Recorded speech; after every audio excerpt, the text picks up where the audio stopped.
रामनवमी के अवसर पर बेनीपट्टी के सारघाट थाना के अवारी गांव में भव्य जुलूस निकाली गई। रामनवमी जुलूस गांव के ग्राम डिहवार ब्रह्मस्थान से गाजे वाजे के साथ निकलकर पूरे गांव का भ्रमण करते हुए पुनः ब्रह्मस्थान तक पहुंची।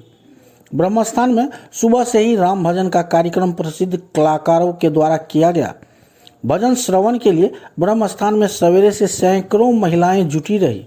दोपहर 4 बजे जुलूस निकाली गई। जुलूस के बीच झारखंड से आए ताशा पार्टी आकर्षण का केंद्र बना रहा।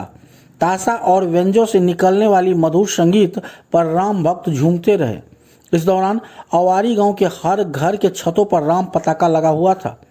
झारखंड युवा आयोग के पूर्व अध्यक्ष सह समाज सेवी चंद्रभूषण झा ने बताया कि पूरी रात भजन कीर्तन का दौर चलेगा।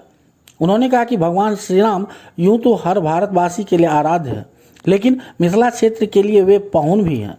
यहाँ के लोग भगवान राम के प्रति अधिक आस्थावान हैं। उन्होंने कहा कि भगवान श्री राम के पूरे जीवन को मनुष्य अपने जीवन में उतार सकता है, इसलिए उन्हें मर्यादा पुरुषोत्तम कहा जाता है। आपको बता दें कि रामनवमी के जुलूस को लेकर पूरे गांव में जबरदस्त आध्यात्मिक माहौल बना हुआ था। हर घर से लोग इस जुलूस में शामिल हुए थे।